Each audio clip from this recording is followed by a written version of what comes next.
This is Carte Blanche, the podcast. One story every day that matters. Delve into the issues that impact you. Whether you're in need of a better understanding of the world around you or simply seeking inspiration or unique perspectives, you'll find it all here.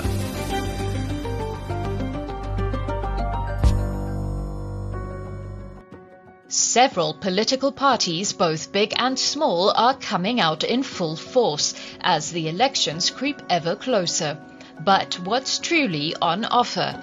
And how capable are the many political parties of sticking to those promises?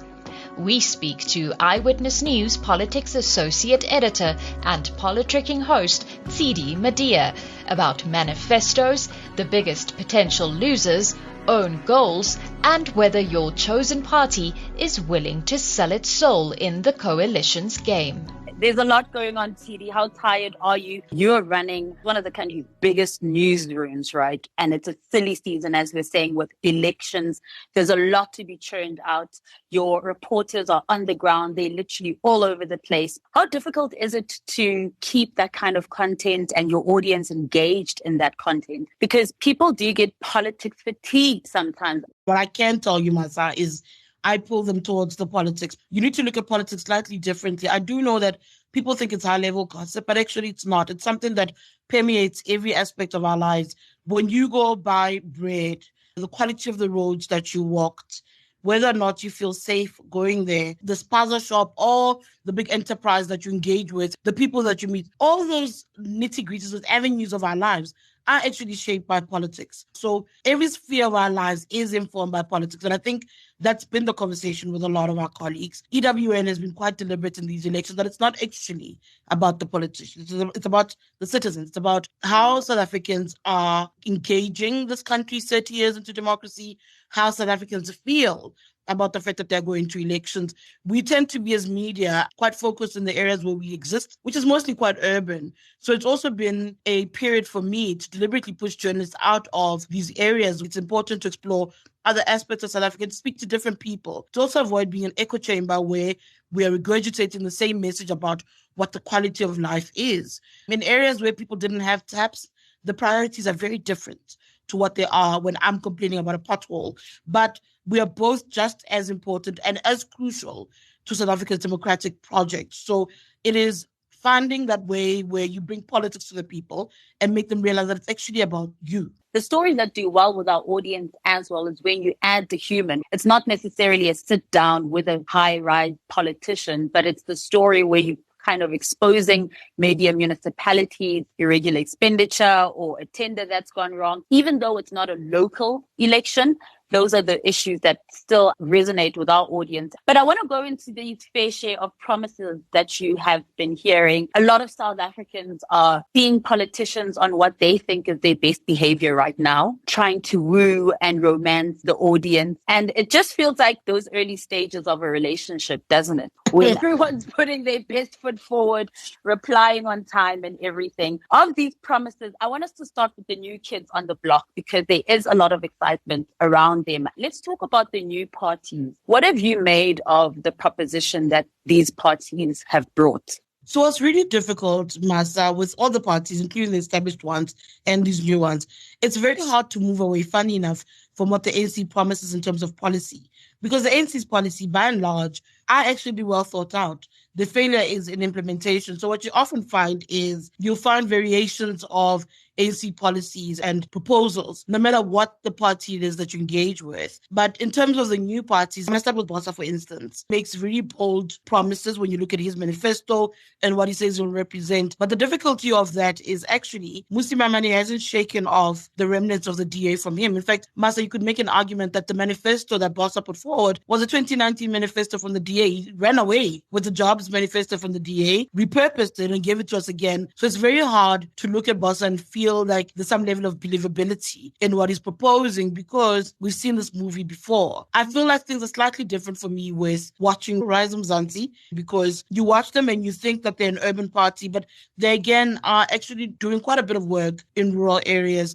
It's also this rise of professionals who feel that they've been overlooked by politics. They say that they're bringing seriousness into politics. What's interesting for me about Rise Mzansi isn't necessarily what they say. It's actually the reaction and the response from more established organizations to its existence. I mean, the Western Cape, it's called a mercenary party. You're watching ANC supporters take pot shots at it, but the fact that it was starting to set trends and make established organizations think twice about what they're doing. The reason why Julius Malema's tones are slightly more muted is because parties like Rise are appealing. I mean, the EFF historically has been supported by Black professionals who felt unseen and couldn't find a home. Here's a party that's more moderate, that might speak its language, that becomes a threat to a party like the EFF. So you're watching different bigger political parties either becoming unhinged like John Steenhuisen or changing tact and language because of the existence of small parties like a Rise Mzansi. I think that they have a well-researched message. They have clarity about who and what they're trying to be, and they're heartful. And they're making it quite clear, but you can be heartful and do something about it as opposed to give up altogether. And I think that is a threat to those who are comfortable in established organizations. I must say, a lot of the criticism that's going to Rise, I was quite shocked that it's coming from all angles, from the ANC, from the DA, and from the EFF, which could allude to the fact that they probably are nervous about Rise being able to attract all three of those former voters. I agree with you. I think it's untested, uncharted territory, but there is a threat to all three parties. What's interesting is Rise Mzansi, unlike Umkhonto we Sizwe party, hasn't attempted to run for by-elections. Their sole focus are the national elections and, of course, the provinces. But a new party that's testing its might and trying to show itself has actually been Umkhonto we Sizwe. So the threat there is quite clear. When you look at KwaZulu-Natal, you look at the fact that it's taking voters from EFF, ANC, it's taking from everybody. Oh, yeah. Then you go, that's an interesting thing. Rise Mzansi has not put itself in that position where we can see what its capabilities could be. There is no litmus test. For now, it's just watching Black people with relatable, as long as it's a rural accent, right?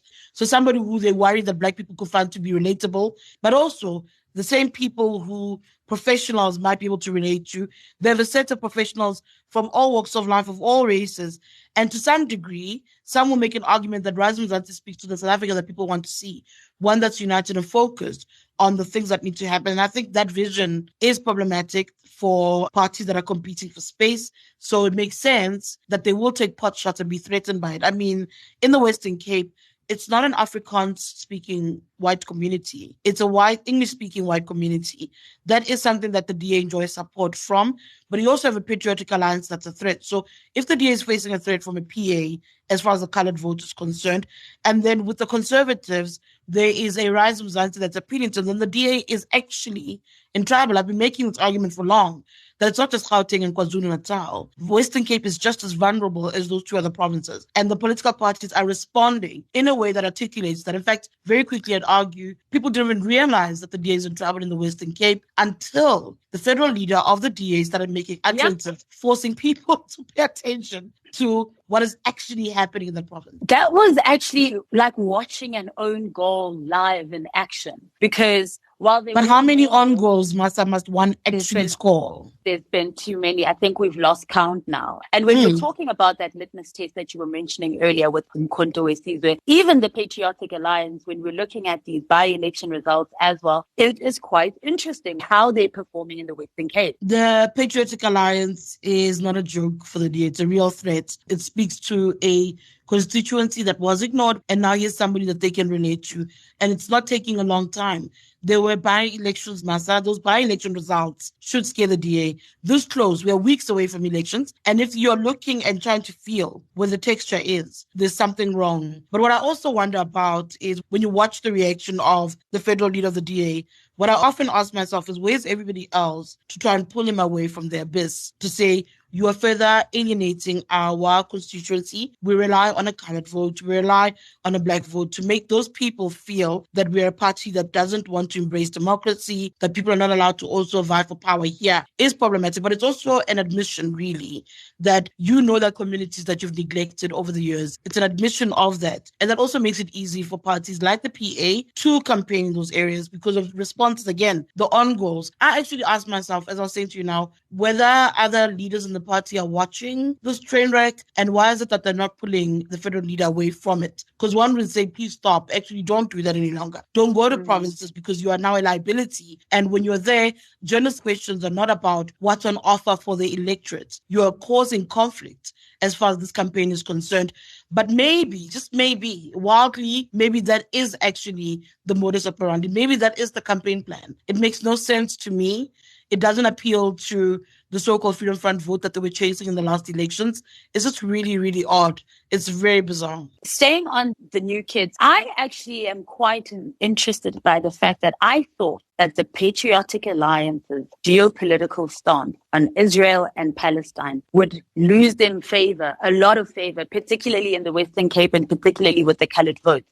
And if we're looking at this by-election result, that has not been the case. Isn't that weird? I also thought the same thing. I also think that the Middle East issue is so heated, it's so important that it is actually strong enough to split support. There are people who left the DA because of a lack of clarity, because you won't come out in support of the Palestinian cause. So I thought that the outright unapologetic stance in support of Israel would actually punish the Patriotic Alliance, but we don't know. We actually don't know up until we actually see it, because I'm worried about what do areas like Lenasia and Eldorado Park do?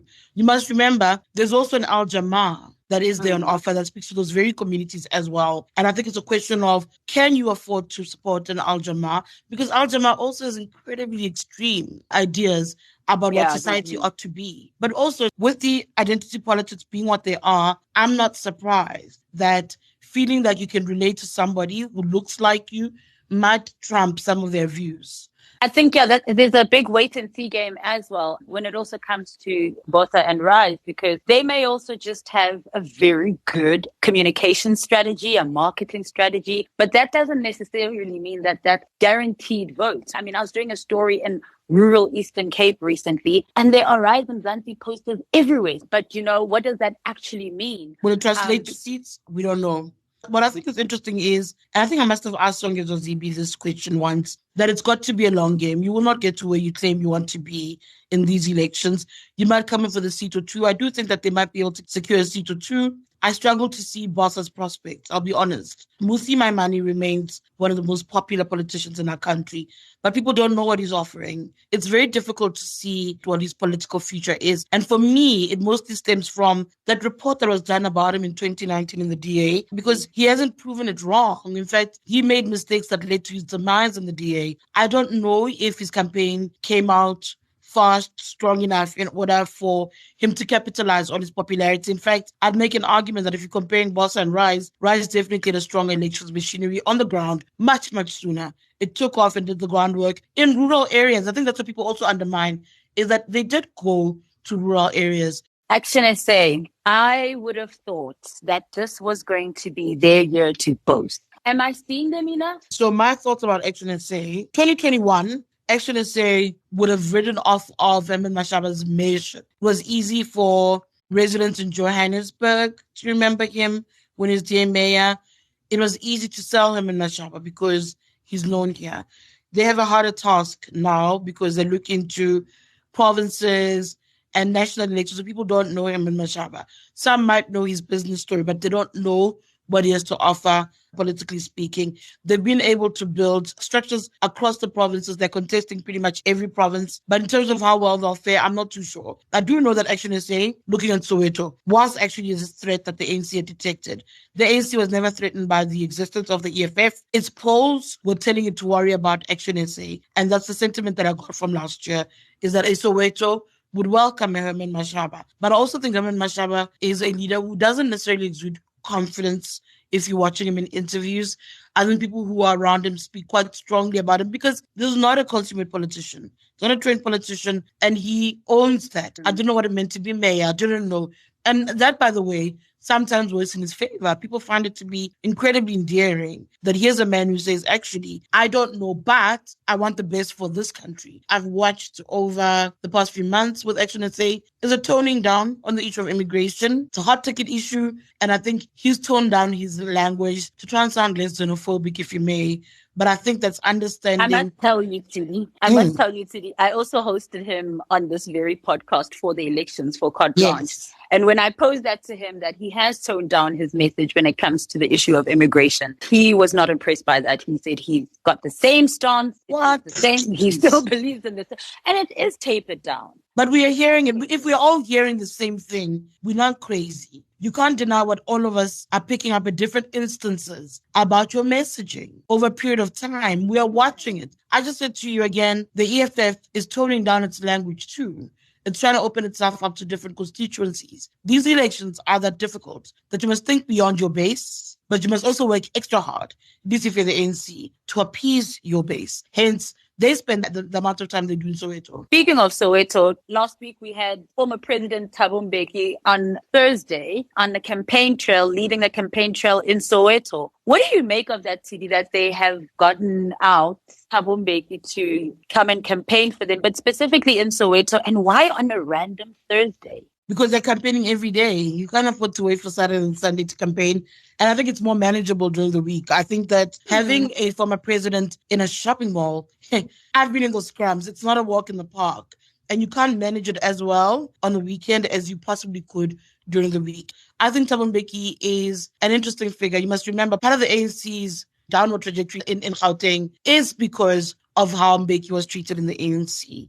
His removal from office, this anti-clever black sentiment that the party took, where they rejected actually what is the essence of the ANC, because this is a party founded by lawyers. So they were actually clever blacks, but to reject all of that was something that affected the ANC quite badly. But one thing we do know is that Thabo Mbeki remains a figure that's much loved, particularly in this province. I spoke to him last year and I asked him about campaigning. And, at the time he said, it's a good question. I can't answer it at the moment because lots of wrong things are still happening in the ANC, and I can't possibly go out to people to say, vote for this party that's still doing wrong things. But I watched him last Thursday, Masa. He had ANC pamphlets with Cyril Ramaphosa's face on it. We have seen the reports, the letters where he seemingly is not very impressed with the president. He's not happy about Phala Phala and its handling.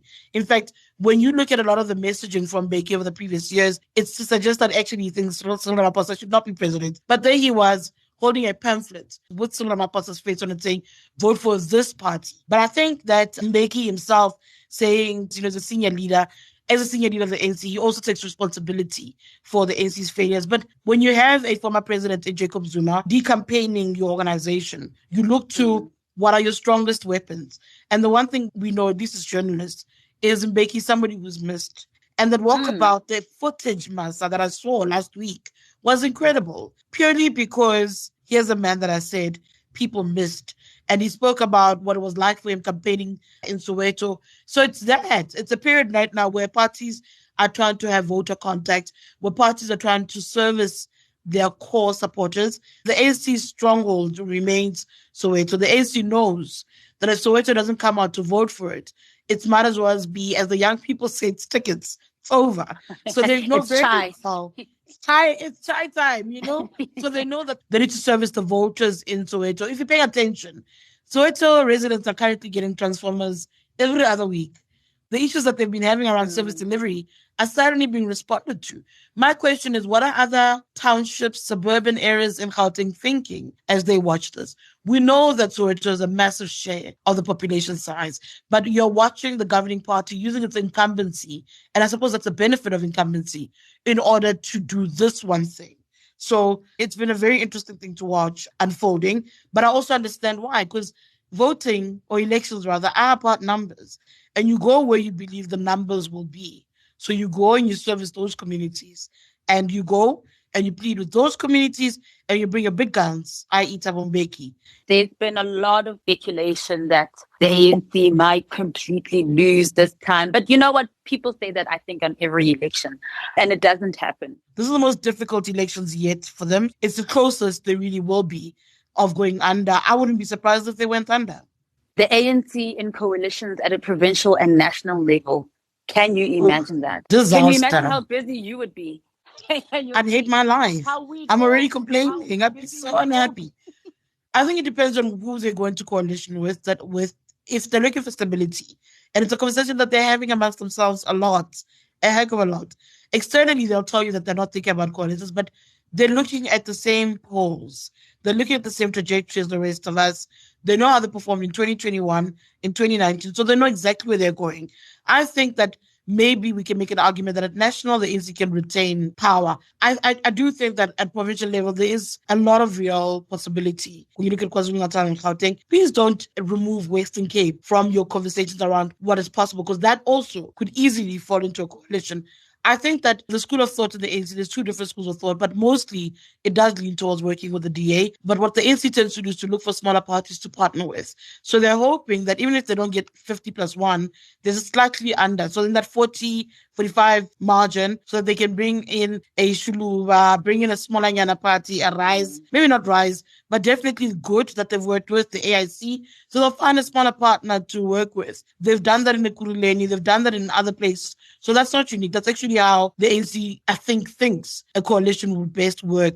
But there's also a school of thought in the ANC that says the most stable coalition will come from having the DA and the ANC working together. These are political opponents, traditional enemies, and that they'll be able to check one another. There is a school of thought that also exists, funny enough, in the DA, in spite of them being part of this multi-party charter. They want power. People want to be in the seat of power. There's an official in the ANC who said to me, I know what they all say to you in the public space, but what they're not saying is that they're all talking to us because they all realize that they want to do this with us. It's almost like watching an episode of The Bachelor and they're all fighting to give the ANC the rose. Like it's really an episode of The Bachelor. That's what I always think when I watch all of them when it comes to coalition. I'm like, they're either hoping to get the rose from the actually they're hoping to get the rose from the ANC. That's what everyone is doing. It's really something else. Why do you think the EFF wants the finance department? It's the coffers, isn't it? It's the country's coffers. It's such an interesting thing for me watching the EFF because so here's a party that people will say to you, oh, it's going to loot. But it's a party that says to you, we really, really want to show that we're capable of governance. Give us a chance. We are government in waiting. I don't think they've made much with the opportunity given to them in Ekurhuleni. That should be cause for concern, I think, for voters. You're given the opportunity. What do you do with it? Services have deteriorated. I live there. So I worry about why they want their hands on the kitty. It's quite concerning. I really wish that this was a party that remembered it said it wants an opportunity to lead because it can do better for the people. And that's what you're seeing. What I also find really problematic about all these parties, all of them, is they talk about how they care about the interests of everyone. But if you listen to them, each and every one of them, when it comes to negotiations, they tell you how they all rock up with lists of self-interest. It's actually quite scary how the arrogance of self-interest that the elite put above everyone else and they put on display for all of us. They're so bold and so unapologetic about how they carry themselves. And this is something that we see. So these elections, hey, you've been told about a moonshot pact, you've been told about doomsday. It doesn't matter. And I think that's what I'd hope for South Africans to look at, is each and every one of these parties have actually made a case for and against themselves on their own. It's one thing to listen to the manifestos, which, mind you, are wish lists. It's promises that can't be fulfilled because in order to move the needle in any direction, you need numbers. And if you're going to a coalition, you're not going to have numbers. They could not even come together to fully complete their vision of expropriation without compensation. So how are we to believe that in a coalition, when everybody's looking out for self-interest, that they'll think about us? I find it very difficult to believe in anyone in our political space. I'd love to see maturity. Because the minute we start seeing maturity and we start seeing parties remembering that you and I and our Sophie and Mang and Lindiwe and Butabi, so we all matter, then you are okay. You can have a hang council, it'll be fine because they're putting the interests of the people ahead of them. That's not what we've been seeing, and it's quite devastating, to be honest. There's just this cloud of confusion of, okay, great, we've done this amazing thing. We've gotten the most amount of people to register to vote. Fantastic. Now, that big amount of people is scratching their heads and saying, but who to vote for? Yeah, I think that there is a part where we take responsibility as citizens. I always make a joke when people ask me on social media about it and I go, oh, I'm reading manifestos. But actually, I am reading manifestos and I'm watching the parties. A manifesto tells you one side of the picture, but observing how the parties carry themselves, how they engage with other parties, how they engage with citizens, tells you more about what the party is. I'm studying and I'm hoping that citizens are studying these parties. There's a litany of errors on goals, the likes, the works, how an ANC that's literally fumbled from start to finish is asking for another chance. He's beyond me, but that's our reality. How a party that says it's waiting to be in government squanders that first opportunity is wild.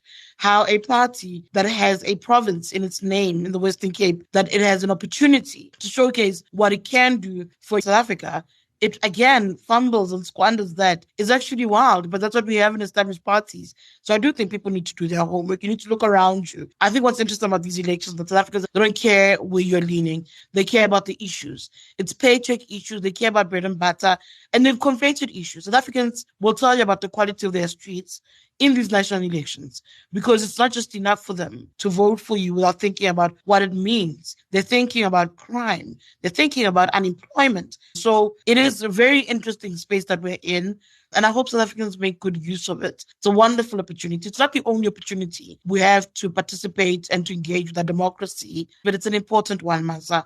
And I hope that South Africans are watching and to keep an eye on what the Electoral Commission is doing, but most importantly, what the parties are doing. It is all in service, really, of the electorate, but they must do their part. This is not homework for one. It's homework for all. We must all do our part. We must all do our part. Tshidi Madia, EWRN political editor. Thank you so much for sharing your wonderful and insightful brain with us. Good luck for the last few weeks. It is crunch time. It is crunch time. Thank you so much, guys. Be sure to follow Carte Blanche, the podcast, to ensure you don't miss any of our election coverage in the weeks to come. And if you have a story to share with our team, why not head on over to the Carte Blanche website and let us know using the Tip Us Off page.